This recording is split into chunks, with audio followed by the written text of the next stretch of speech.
When I heard a knock on the door at 6:30 in the morning, my heart told me something had happened. It was not yet dawn outside, and the local doctor was standing on the threshold with a sad face. Pyotr Alexeyevich died in his sleep, quietly and calmly, as he had lived for the last years. Strangely, my first thought was not grief, but relief.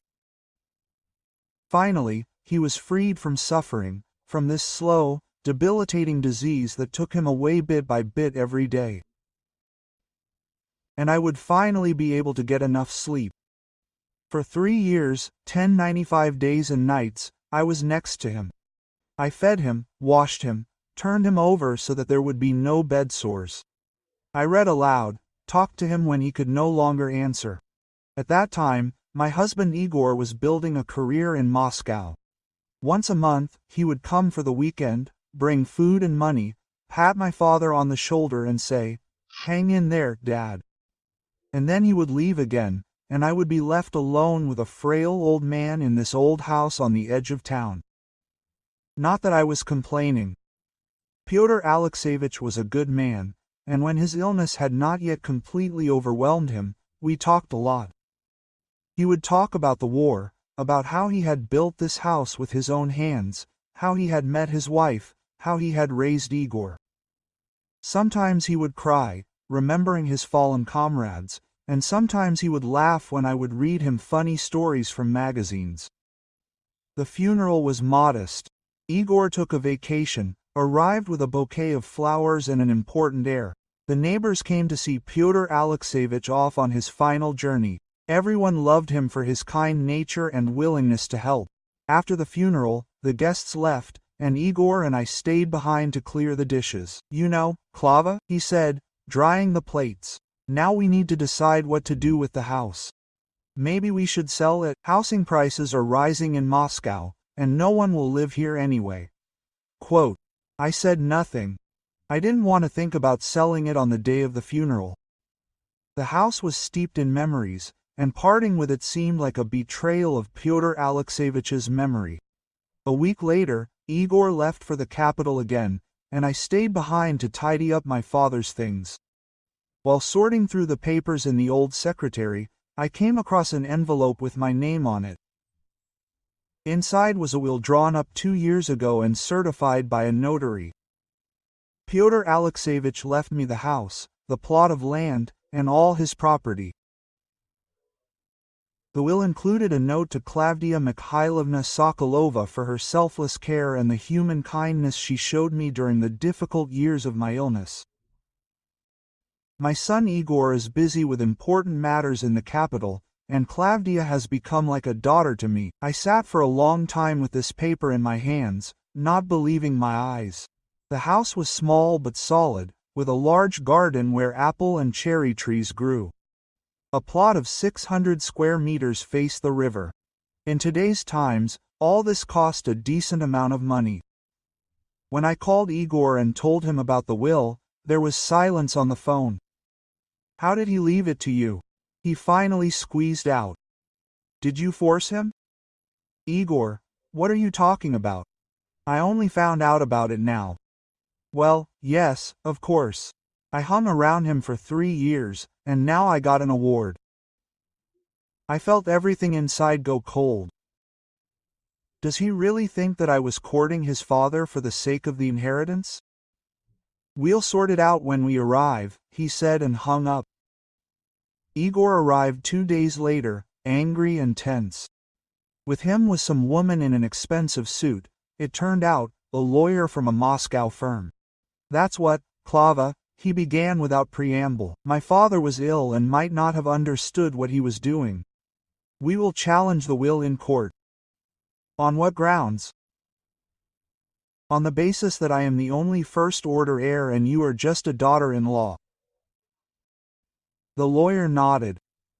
Supporting his words, there is a good chance that the will be declared invalid. Elderly sick people often become victims of influence. What influence? I couldn't stand it. For 3 years I washed, cooked, sat at night when he was ill. Where were you when your father called you and cried from loneliness? I worked, earned money that I sent here. Do you think it was easy for me to live in a rented room in Moscow? Then why didn't you take my father in? Because you yourself volunteered to look after him. I remembered that conversation 3 years ago. Pyotr Alexeyevich had just suffered a stroke, was in the hospital, and it was necessary to decide what to do next. Igor then said, "Klava, you don't work, you have time. Look after your father, and I will help you with money." And I agreed, because I loved this gray-haired, kind old man, who never raised his voice at me and always thanked me for every little thing. Listen, Igor suddenly changed his tone to a softer one. Let's not quarrel. Of course, you did a lot for your father, and I appreciate it, but the house should stay in the family. Transfer everything to me, and I will pay you. Let's say 1,000,000 rubles. I agree, 1,000,000 for the house, which cost at least 5 for the plot of land by the water, for the garden, which I watered and trimmed for the last 3 years. And if I don't agree, then I will go to court, and you will get nothing at all. The lawyer nodded again. Courts usually side with blood relatives, especially when there is a suspicion of coercion. I silently listened to their threats, feeling not anger, but some kind of cold calm growing inside. So that's it. 3 years of sacrifice, sleepless nights, giving up on one's own life. They call all this self-interest and coercion. Okay, I finally said, but first I want to show you something. I went up to Pyotr Alexeyevich's bedroom and took a thick folder out of the dresser. Inside were medical documents, certificates of disability, doctor's appointments and another paper, the one I found yesterday evening while continuing to sort through the deceased's archive, went downstairs and put the document in front of Igor. Here's my answer to your proposal. He took the paper and began to read.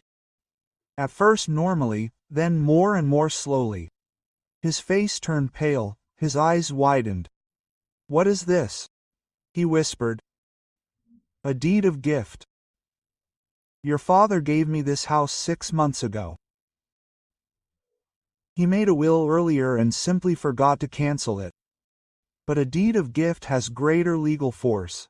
Quote, the house has already been re-registered in my name, and no courts will help here." The lawyer snatched the document from Igor's hands, carefully studied the seals and signatures. "Everything is drawn up correctly," she said, confused. "The deed of gift really does cancel the will." "How? How could it?" Igor looked at me as if I were a ghost. "Very simple. On one of your rare visits, you said that the apartment in Moscow was going up in price, and hinted that Dad's house could be sold. He heard and understood that you were already making plans for his death. The next day we went to the notary, but I didn't want to. I wasn't thinking. You were only thinking about money. And he was thinking about who would remember where he planted this apple tree, who would feed the birds on that windowsill in winter, who would not let the history of this house be forgotten." Igor sank into a chair, still not believing what was happening. "So what now?" "Now you can get out of here with your lawyer. The house is mine, and we are no longer husband and wife." "Klava, wait. I can't wait. Do you know what your father told me when we were driving from the notary?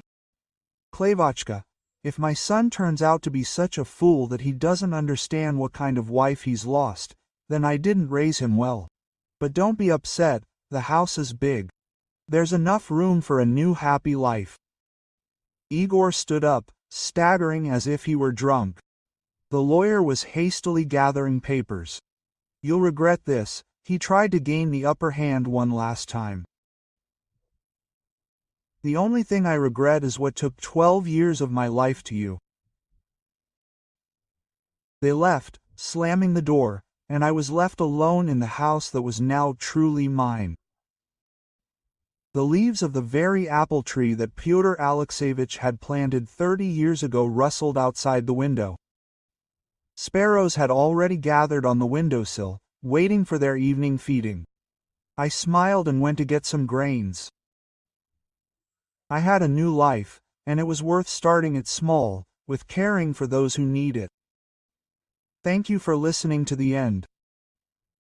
If you found the story interesting, subscribe to the channel and like it so you don't miss new videos. M.